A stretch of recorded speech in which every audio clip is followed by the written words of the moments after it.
So as you may have gathered, Marvel Monday is going to be a bit different this week. As I already mentioned in Piranha Bytes, I saw Multiverse of Madness on opening day, and I really want to talk about it. Just going to say straight up, this will be a spoiler-free review. I won't be talking about any of the story, I won't be talking about any of the plot points or the cameos or anything like that. I will, however, be talking about the filmmaking, about the creative team behind it. I will be talking a bit about basically the quality of the movie, what I thought of it. If you don't want any of that influencing you, click away now, don't watch this, please. I don't want a mob at my door. So I mean, just straight up, I loved it. I absolutely adored this movie. It's probably my favourite Marvel movie of all time so far, and that's saying a lot because I still include the Sam Raimi Spider-Mans in there.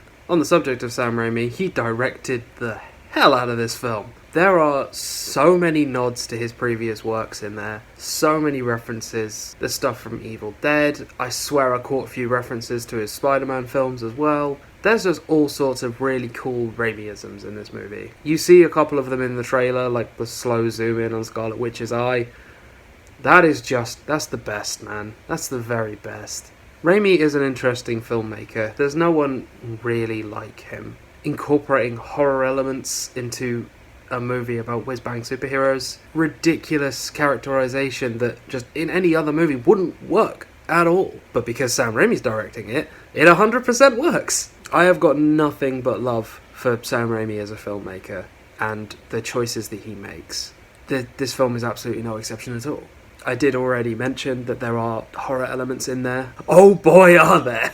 They have fully embraced the witch part of Scarlet Witch, and it's wonderful to watch. There's one scene in particular that's currently living rent-free in my head, and I'm not sure when it's going to go away. There were so many left turns in this film that I did not see coming in any way, shape or form, and frankly, that is refreshing when it comes to a Marvel movie.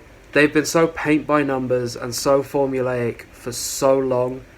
Seeing something like this that just completely breaks the mold, wonderful.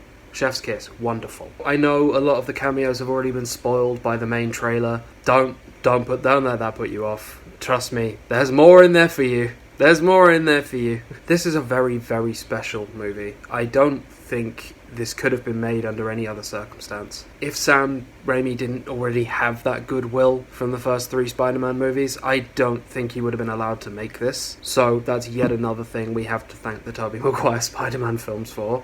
Don't get me wrong, there are negative parts to this film. Like, some of the CGI is a little bit like, I can tell this was shot in a green cupboard. But for the most part, the effects are really good. The practical effects are a lot better than the CGI effects, obviously. Again, there is one particular scene when it comes to CGI that is just camped up here. It's not going anywhere because, wow. There are a couple of performances in there as well that I could have done without. But thankfully the main cast remains unaffected by that. This is probably an incoherent rant at this point, but it's so refreshing to have watched something like this. I haven't had a truly unique Marvel movie in years, and finally we have this thing. It's not fair to call it a Marvel movie. It uses Marvel characters, of course it does, and it still has that certain element of, oh look, superheroes. But it's so much more than that. It's so much more than that. Even more than just the unique filmmaking.